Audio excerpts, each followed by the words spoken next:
Hello dear students, how are you all. I hope आप सब अच्छे होंगे और हेल्दी होंगे। बच्चों, आज हमारा न्यू चैप्टर शुरू होगा जो कि है आर एनवायरनमेंट। ये हमारा लास्ट चैप्टर है बच्चों। ये हमारा चैप्टर नंबर 15 है। आइए इसके मेन पॉइंट्स देखते हैं। फर्स्ट है environment and pollution, air water soil and noise pollution, saving environment and clean surroundings, Chipko movement and tree plantation. बच्चों, यहाँ पे ये एक एक्टिविटी है जिसमें आपको टिक करना है लिविंग थिंग्स पे और क्रॉस करना है नॉन लिविंग थिंग्स पे। तो बच्चों, इस पे आएगा क्रॉस, ये लिविंग थिंग नहीं है, इस पे आएगा राइट, इस पे आएगा रॉन्ग, इस पे आएगा राइट, इस पे आएगा रॉन्ग, इस पे आएगा राइट। तो फर्स्ट है बच्चों environment. All things in our surrounding makes our environment. हमारे आसपास जितनी भी चीजें हैं वो सब मिला के एक एनवायरमेंट बनाती है। We have living and non living things in our surrounding. हमारे सराउंडिंग में लिविंग थिंग्स भी हैं, नॉन लिविंग थिंग्स भी हैं। प्लांट्स, एनिमल्स, ह्यूमंस क्या है? Living things. Air, water, land, rocks, buildings क्या है? Non living things. ये सारी लिविंग थिंग और जो नॉन लिविंग थिंग है इनका हमारे एनवायरमेंट पे इफेक्ट पड़ता है। हमारी लाइफ्स को कंफर्टेबल बनाने के लिए हम ऐसी चीजें यूज करते हैं जो कि बहुत ज्यादा अमाउंट में होती है, जो कि हमारी एनवायरनमेंट को पॉल्यूट कर देती हैं। फिर तो बच्चों, पॉल्यूशन क्या होता है? पॉल्यूशन एक एक्ट है जिससे हमारा एनवायरनमेंट डर्टी होता है। पॉल्यूशन क्या कॉज करता है? ये हमारी हेल्थ को हार्म कॉज करता है।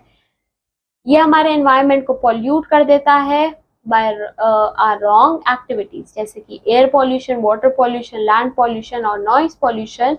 ये डिफरेंट टाइप्स ऑफ पॉल्यूशन है। Air pollution is caused by making the air dirty. Air pollution cause होती है जब हमारी एयर खराब हो रही हो, जैसे कि हमारी कुछ ऐसी रॉन्ग एक्टिविटीज हैं बच्चों जो कि हमारी एयर को पॉल्यूट कर रही हैं, जैसे कि स्मोक और डस्ट का फैक्ट्रीज से निकलना, व्हीकल से स्मोक निकलना, गार्बेज को बर्न करना, ट्रीज को कट करना। ये सब हमारे एयर को पॉल्यूट कर रही है। एयर पॉल्यूशन जो है हमारी आंखों को, नाक को, थ्रोट को, लंग्स को, सबको हार्म पहुंचाती है। ये डिसीजेस जैसे अस्थमा, हेडेक, एलर्जी और अदर रेस्पिरेटरी डिसीजेस को भी कॉज करती हैं।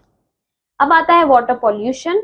वाटर पॉल्यूशन बच्चों हमारे जो पानी है उसको डर्टी कर देते हैं। अब कुछ एक्टिविटीज जो कि वाटर पॉल्यूशन कॉज कर रही है, ड्रेनेज का, जो ड्रेनेज वाटर है, गार्बेज है, उसको वाटर बॉडीज में छोड़ना, उसको फ्लो करवाना, फैक्ट्री वेस्ट को और केमिकल्स को पानी में छोड़ देना, एनिमल्स और कपड़ों को पानी में, जो रिवर्स है, पॉन्ड्स है, उसमें धोना, जिससे सारा पानी खराब होता है। ऑयल को स्पिल करना ऑयल टैंक से पानी के अंदर। पॉल्यूटेड वाटर पीने से बच्चों बहुत सारी डिजीजेस हमें हो सकती हैं, जैसे कॉलेरा, टाइफाइड, डायरिया, जॉन्डिस। ये हमारी स्किन को भी हार्म करता है।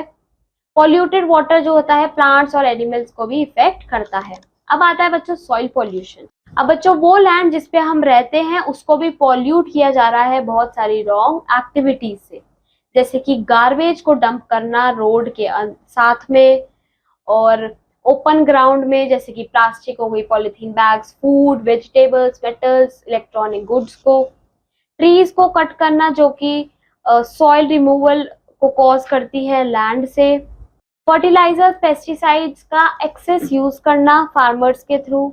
सॉइल पॉल्यूशन जो है बच्चों बहुत सारी डिजीजेस और फैला सकती हैं, जैसे कि कॉकरोचेस का भी ग्रो करना, रैट्स का, फ्लाइज का। ये डिजीजेस जैसे कि रिपीटिंग, ये प्लांट्स और एनिमल्स में भी डिसीजेस फैलाती हैं।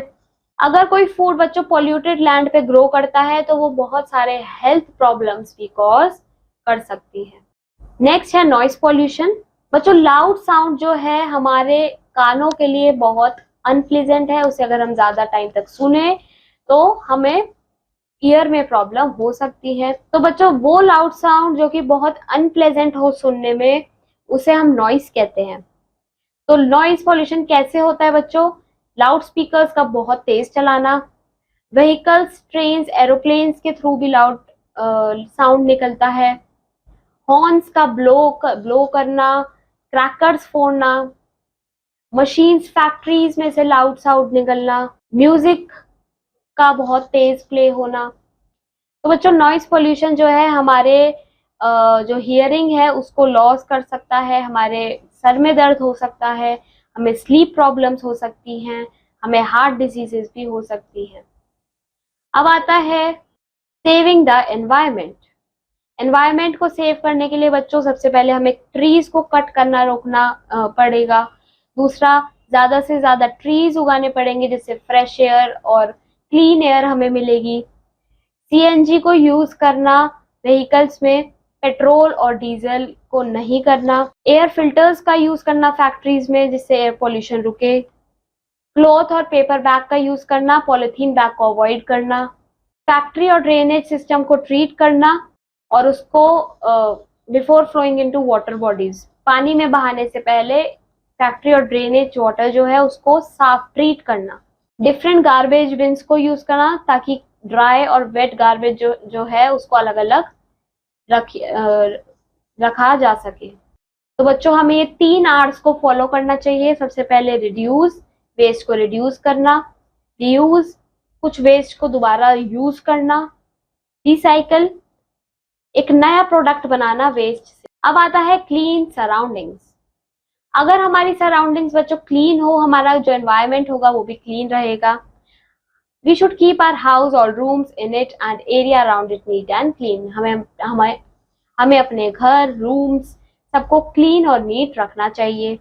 हमें डोर्स को कवर रखना चाहिए, विंडोज को कवर रखना चाहिए अपने घर की नेट को यूज करके। वेस्ट जो है बच्चों डस्टबिन में ही फेंकने चाहिए। सेपरेट डस्टबिन होने चाहिए बच्चों रोड की साइड पे, जैसे कि बायोडिग्रेडेबल और non biodegradable waste. Leaves, plants, flowers waste, food etcetera, ये क्या है? बायोडिग्रेडेबल वेस्ट है। These can be converted into manure for plants. इनको हम मैन्योर में कन्वर्ट कर सकते हैं जो कि प्लांट्स के लिए बहुत अच्छा होता है। प्लास्टिक, मेटल कैंस वगैरह जो होते हैं वो नॉन बायोडिग्रेडेबल वेस्ट होते हैं, इनको हम रिसाइकल कर सकते हैं और रीयूज कर सकते हैं।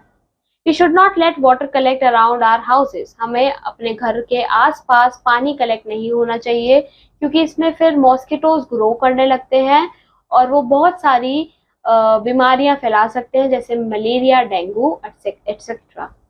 अब आता है चिपको मूवमेंट। तो बच्चों 1970s में कुछ कॉन्ट्रैक्टर्स ट्रीज को कट करने आए थे गढ़वाल के फॉरेस्ट में जो कि उत्तराखंड में प्रेजेंट है। तो बच्चों जो लोग थे, विलेजर्स जो थे, वो फॉरेस्ट के पास कलेक्ट हो गए थे और उन्होंने ट्रीज को एम्ब्रेस कर लिया था। मेन और वुमेन जो थे वो ट्रीज को बचाने लगे थे। इसको चिपको मूवमेंट कहा जाता है। ये मूवमेंट जो था ये through out the country spread हो गया था। सुंदरलाल बहुगुणा जो थे, गौरा देवी जो थी, चंदी प्रसाद भट्ट, ये क्या थे? फेमस लीडर्स थे इस मूवमेंट के। आप इस पिक्चर में देख सकते हो कैसे ये विलेजर्स जो हैं ट्रीज के पास खड़े हो गए हैं जिससे ट्रीज को काटने से रोका जाए। अब आते हैं ट्रीज प्लांटेशन। वन महोत्सव जो है बच्चों इंडिया में टेक प्लेस करता है, बनाया जाता है 1 से 7 जुलाई तक। ये फेस्टिवल KM मुंशी ने स्टार्ट किया था 1950 में। वो एक एनवायरमेंटलिस्ट थे। इस दिन जो लोग होते हैं सारे कंट्री में वो न्यू सैपलिंग को प्लांट करते हैं। इन दिनों में बच्चों ट्री प्लांटेशन सेलिब्रेशन किया जाता है। Lakhs of trees are planted इस दिन। बहुत सारे लाखों में ट्री को प्लांट किया जाता है। Other programs to protect trees, programs किए जाते हैं जिससे पेड़ों को बचाया जा सके। इम्पोर्टेंस बताते हैं ट्रीज की। Are also launch to make people aware of this environment, ताकि जो लोग हैं उनको जो इम्पोर्टेंस है वो पता चल सके। We should make trees our friend. हमें अपने ट्रीज को फ्रेंड्स बनाना चाहिए। Some natural energy sources are clean. Some natural energy sources जो होती हैं बच्चों वो क्लीन होती हैं पर हमें इन्हें यूज नहीं करना चाहिए। इसी के साथ बच्चों ये चैप्टर भी फिनिश होता है। आई होप आपको ये चैप्टर समझ आया होगा और प्रीवियस सारे चैप्टर अच्छे से समझ आए होंगे। तो बच्चों अब मैं आपको मिलूंगी आपकी नेक्स्ट क्लास में। Till then keep learning. Bye bye.